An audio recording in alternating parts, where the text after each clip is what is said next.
ఒక్కసారి కొమ్మూరి గోల్డ్ కి కాల్ చేయండి. తాకట్లో ఉన్న మీ బంగారాన్ని విడిపించి మార్కెట్ ప్రైస్ కి వాళ్ళు కొనుక్కుని మిగతా డబ్బులు మీకు ఇచ్చేస్తారు. హాయ్ హలో నమస్తే. నేను మీ కట్టా కార్తీ. మనతో ఉన్నారు ప్రముఖ సామాజిక రాజకీయ విశ్లేషకులు చంద్ర శ్రీనివాస్ గారు. సార్, భారత్ మాతాకి జై. భారత్ మాతాకి జై.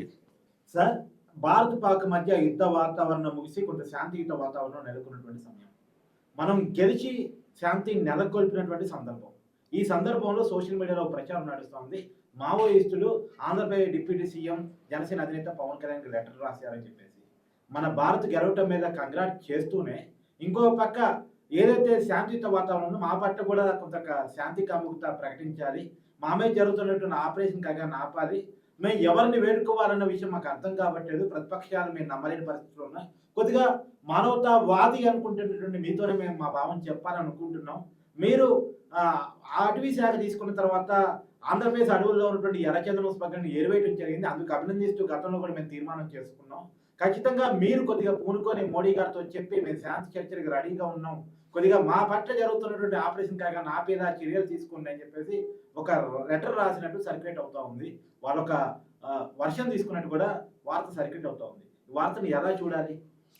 నిజంగా కార్తిక్ గారు, మనం కూడా ఇదే నక్సల్స్ పవన్ కళ్యాణ్ గారు చేసే పని పట్ల ఎప్పుడు రాజకీయ నాయకులకు వార్నింగ్ ఇచ్చే పరిస్థితి నుంచి పవన్ కళ్యాణ్ సరికొత్త రాజకీయాలు చేస్తున్నారు, భూస్వామ్య వ్యవస్థను రూపుమాపి సమాజంలో ఫలాలు అందరికీ అందేటట్టు చేస్తున్నాడు అని చెప్పి ప్రశంసించినట్టు మనం చేసాం. దాదాపు ఇప్పటివరకు దాదాపు 14-15 లక్షల మంది చూసినట్టున్నారు అది ఆ రోజున. మనం ఇదే మనంలో.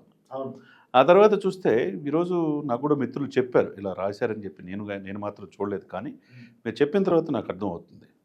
ఎందుకంటే ఈ దేశంలో నిజాయితీ గల స్వచ్ఛమైన అవినీతి లేని రాజకీయ నాయకుడు అంటూ ఎవరు కనపట్ల.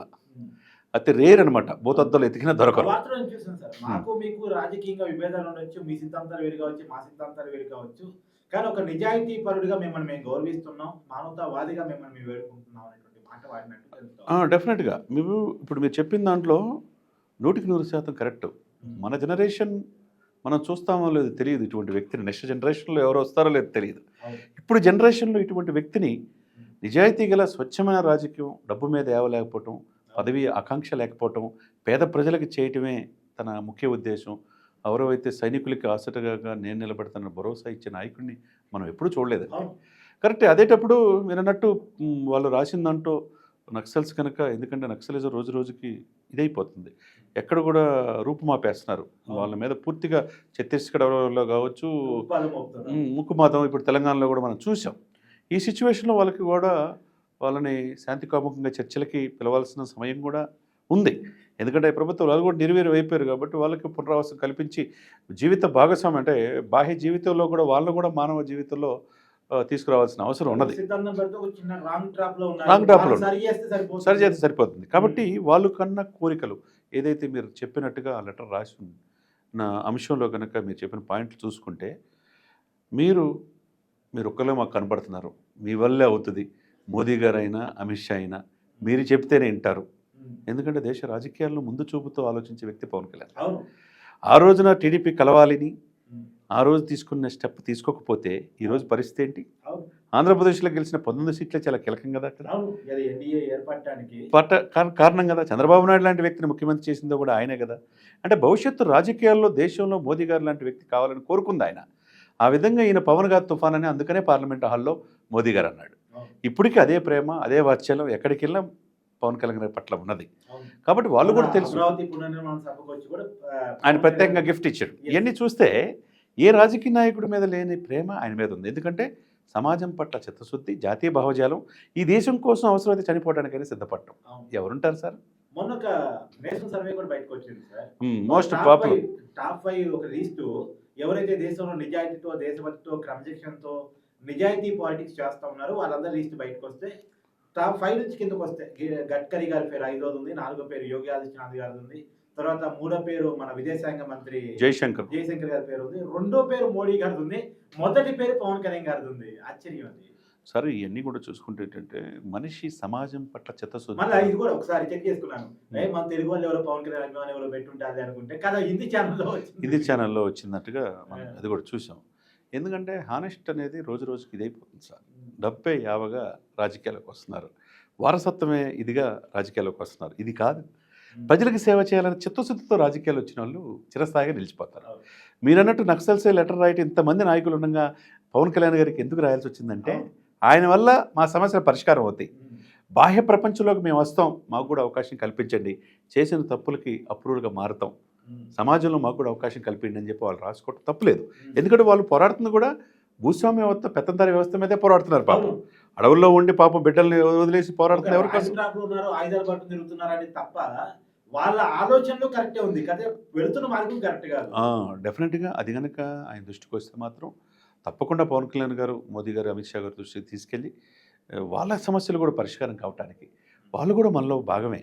మీరు అన్నట్టు రాంగ్ ట్రాక్లో పడి అట్లా వెళ్ళిపోయి అడవుల్లోకి వెళ్ళిపోయి అట్లా కుటుంబాన్ని కూడా వదిలేసి వాళ్ళ యొక్క సిద్ధాంతం కోసం పనిచేసేవాళ్ళే.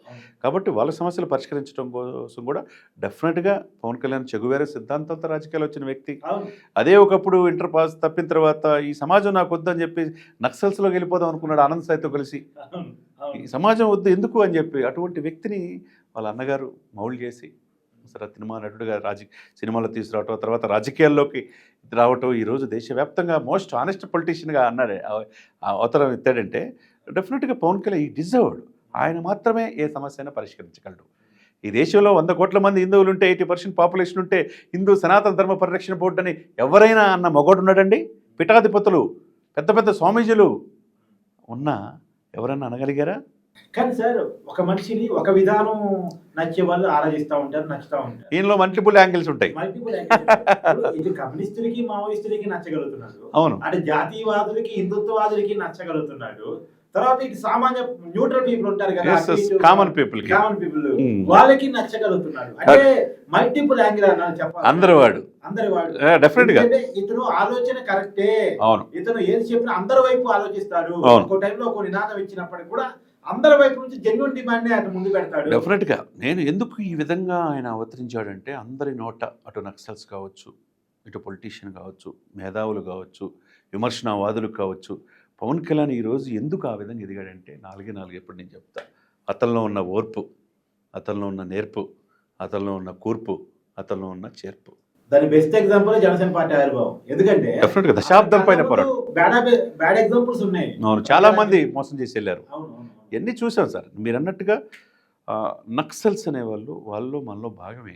సిద్ధాంతపరమైన విభేదాల వల్ల అడవుల్లోకి వెళ్ళిపోయి వాళ్ళ కోసం పోరాడిన వాళ్ళే.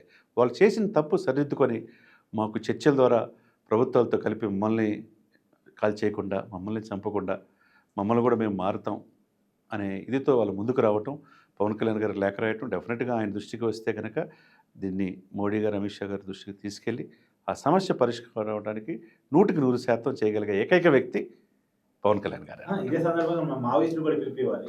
మీ ఆలోచనలు, మీ సిద్ధాంతాలు ఏవైనా కావచ్చు, వాటిలో నిజం కూడా ఉండొచ్చు. కానీ మీరు వెళుతున్నటువంటి మార్గం, మీరు తుపాకులు పట్టుకొని మీరే ఏదో సమాజాన్ని సోషలిజం తీసుకొస్తాననేటువంటి ఆనాటి రోజులు పోయినాయి సార్. ప్రజల్లో చైతన్యం కల్పించి, ప్రజలకు మీ సిద్ధాంతాల పట్ల నమ్మకం కలిగించి, ప్రజల ద్వారా ప్రజా ఉద్యమాలు చేసి అధికారం రావటమే మాత్రమే ప్రజాస్వామ్యంలో ఒక మార్గం తప్ప ఇలాంటి పనులు మానేసుకుంటే మంచిది. So anyway sir, thank you so much.